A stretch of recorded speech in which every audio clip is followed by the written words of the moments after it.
Everyone, it's Robin, RS Island Crafts, and welcome to my studio. This is my Whip It Wednesday video where I'll show you the crafty goodness that I've worked on in the past week. We are done with our pineapple series. I've made so many pineapple blocks in the last month. These are the ones that I made using the ruler. So this one is from Friday's tutorial. And then this one is from the live stream. I really do like the quilts that have just a couple colors like this. Can you see how it has a little bit of a spin here? And when you start putting these all together, it just makes, a lot of times, depending on how you do it, if you do it the right way, it has these really circle look, the way the whites and the colors and stuff work.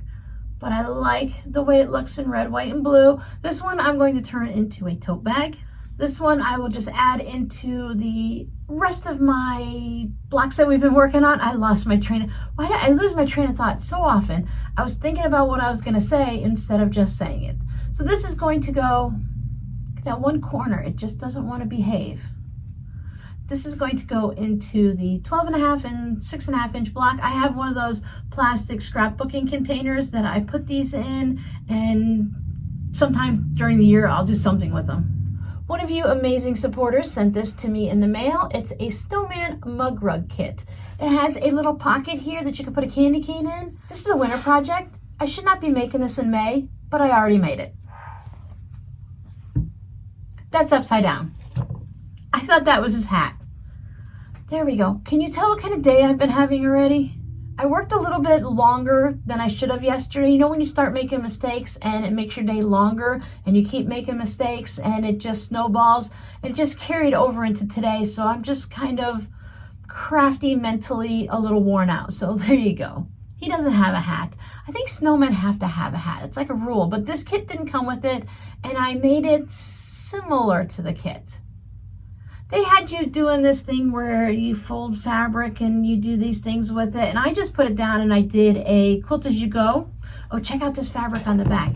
Isn't that so pretty? It's got one of my labels on it. So eventually this is gonna go into the shop.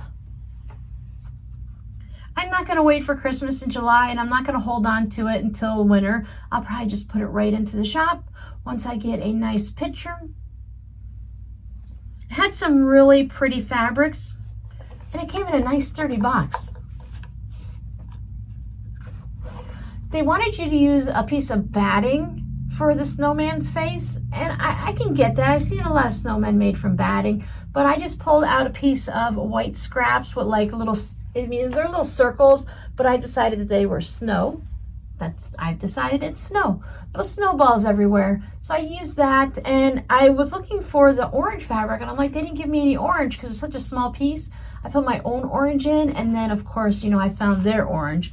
Theirs is darker. They've got like rouge on the cheeks of the snowman and stuff like that. And I said like with the pocket and stuff. And I'm like, I don't need a pocket for a candy cane. If you want a candy cane, you can just lay it right down there, because that's what these little mug rug snack mats are. Of course, you'd have to put your drink over here, but then you put your candy, your snack on the snowman. If you put your coffee or cocoa on it, you can get a stain on the snowman. So I think this is one of those ones that you just kind of use as a decoration and you don't actually put your drink on it. So he can be the mascot for today's episode until I knock him over.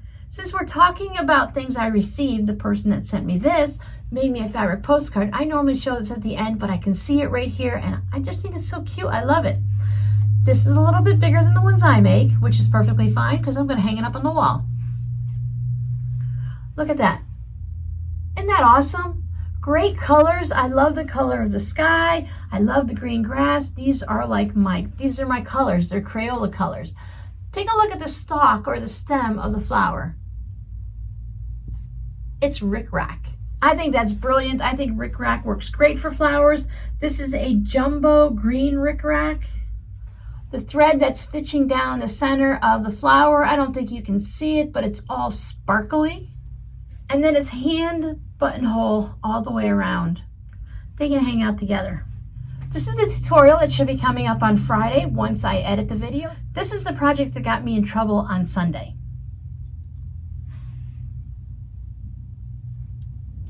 Let's see if we'll do this for a thumbnail.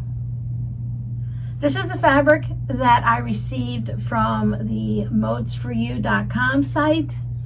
There's a pair of scissors for the key fob. I love, well, the zipper pull, it's not a key fob, but you know what I mean. I love these colors. I love the orange and the yellow together and the polka dots. I'm just gonna show you the inside. I used 2 separate fabrics for the lining.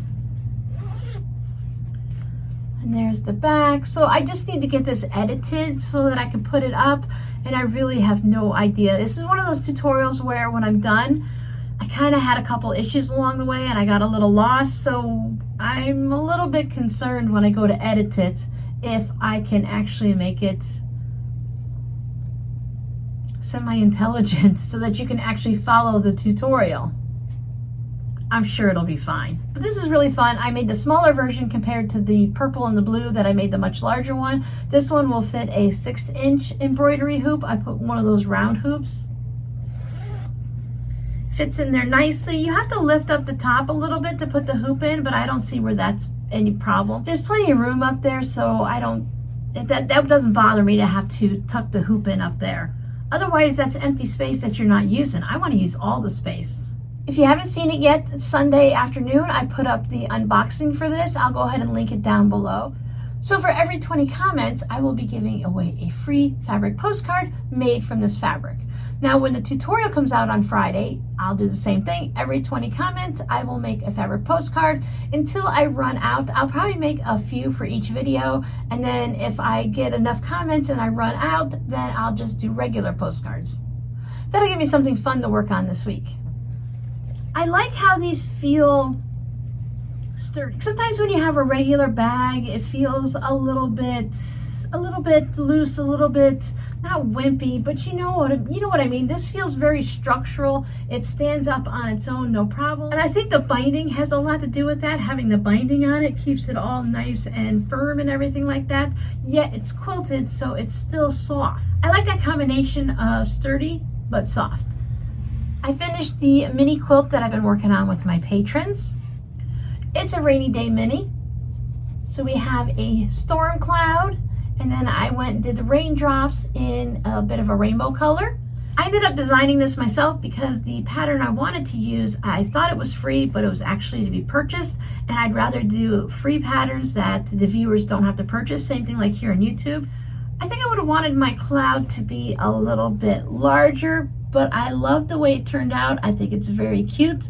It's a very stormy day, and then the raindrops. I mean, when you have a storm, a lot of times you see a rainbow, so I thought I'd do instead of a rainbow, I do rainbow raindrops, and the quilting on it is going diagonally, because like when it rains, you get that heavy storm and the rain comes down diagonally, so I did my quilting to match.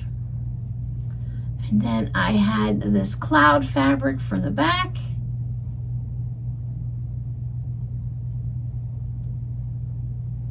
So we worked on a few different techniques for this project. I love the way it turned out. Look, I have flowers. April showers bring May flowers. I don't know what June brings. So that's what I've been working on this week. I did make a postcard to swap with someone in a Facebook group. I'll pop a little video because I actually remembered to record it before I sent it out. This is a hibiscus fabric postcard that I'm trading with a new friend on Facebook. We met because of my hibiscus zipper pouches, so I thought it would be appropriate to go ahead and send her a hibiscus fabric postcard. And I finally got to start making something that I've been wanting to make for a very long time. I'll have to make a separate little video for that because this project is just too big to show you right here at this table. This is my latest craft. I am twining a rug, which is basically weaving a rug. There's a little close-up of it. There are a bunch of videos on YouTube for twining a rug. There's a little bit of a close-up. You can see how it's kind of woven side to side that way. It's like braiding hair and weaving, kind of a combination together. I've heard some people describe it. And you're going to go from left to right and then right to left. I'm making a little rug for the cats as my practice rug.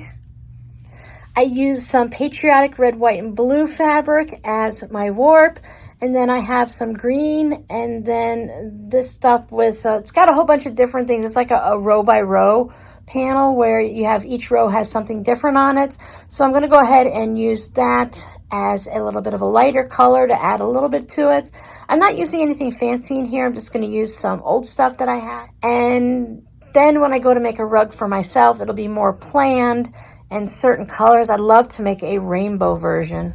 So right now I'm working on fading it. So I have a nice green border and I'm fading out of the green and then into this little strip here.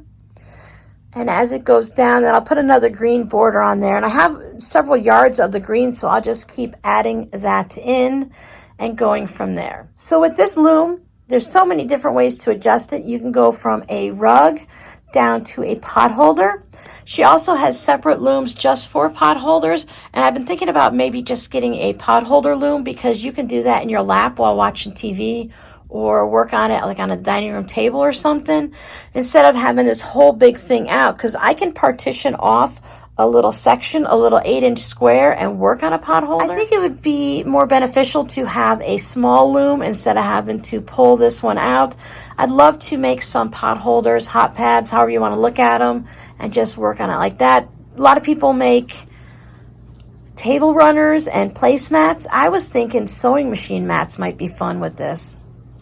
So I hope everyone has been having a fun and crafty week. Monday is Memorial Day, so we have a 3-day weekend here in the States. Is anyone doing anything exciting this week? I think I'm going to, you want to guess? Yeah, I'm going to sew. I'm going to work with fabric, I'm going to work with some scraps, and I'm just going to have some fun. Does it feel any different? If you're like me, so I do this every day. I'm in here doing something. In the morning, I usually do something like computer work, doing things off the little checklist, putting things in the mail, packaging things for the shop, stuff like that. Figuring out what videos I'm going to do and when I'm going to do them. And then in the afternoons, I do the videos, edit the videos, upload the videos, whatever that needs to be done. And then on other days, I actually get to do some free sewing, which free sewing for me means if I want to sew something for the shop, or if I want to work fabric postcards, or just to maybe clean up and organize a little bit. I made a really big mess in here over the weekend, so it needs to be tidied up. This looks nice and neat, and I didn't touch any of that. It's what you can't see behind you that has been bothering me all day. I've been slowly taking care of it little by little, but I needed to make sure I took time to talk to you guys. But even though I do these same things every day, when it comes to a holiday, I try to do my work ahead of time so I don't have to do any computer work. I don't have to answer any emails unless they're really important. I never want to leave a question in a comment or leave an email for very long if I can help it. Sometimes it just happens, but I always try to get to those right away. So when it comes to a holiday or when I decide to take like a Sunday off, then I want to just sew something fun. And now at night, if I'm not too tired or if my hands aren't too sore, because sometimes with all of what we do, our hands can get a little sore. Now I can do a little rug twining, work on that rug. So once that one gets done for the cats, then I can move on to playing with the colors and getting something nice and bright. For the cats' rug, I'm just using up whatever I have. So after I know that I've gotten everything right and I make the mistakes on their rug, then I will go ahead and make something nice for me. I'd like to have something in front of the kitchen sink. When it comes to the scrappy word of the day, I try to come up with something that works for what we're doing here and what we're showing in that video. Like when I show in the fabric where the car goes beep beep and I use beep as the word. So I try to show something and I try not to make it too difficult. I mean, sometimes I might give a word that spell check doesn't like very well, or it's kind of hard to put into a sentence. But the scrappy word for this video is going to be carrot, because he has a carrot nose. Now that doesn't seem like it would go with anything that we're talking about, except of course if you know the snowman has a carrot. But are you guys planting carrots in your garden? I don't eat enough carrots to have enough of them planted. I can't eat carrots raw. There's something in them that counteracts with, if you have a latex allergy, there's things that go along with it. Like I can't eat raw veggies. I can't eat raw potatoes, but did your kids ever eat raw potatoes when they were little? All three of mine tried them. No raw carrots, no raw apples, no cherries, no kiwis, no mangoes, a lot of tropical things and different raw vegetables. There's enzymes in them that are They're similar and they mimic towards the latex in the body, so you can't have a lot of those raw enzymes, but once you bake it, like I can have an apple pie, no problem. Cherry pies. You know, I eat carrot fries. I like to slice them up and make carrot fries. So I do get some carrots throughout the month, but to have them in a garden, it would just be a little bit too much for me. So I hope you guys have planted your garden, or at least have your seeds going and getting ready to plant your garden. I know some states still have to worry about frost until like the 2nd of June or after the 1st week of June, and they mostly have all their seedlings going. Those are the states that have a really small planting season. We're very spoiled here in Florida, and we can grow almost anything we want year round. Just not apple trees. I think northern Florida can do apple trees. But carrots grow really well here. So thanks for hanging out with me. I'll see you guys in the next video. Bye.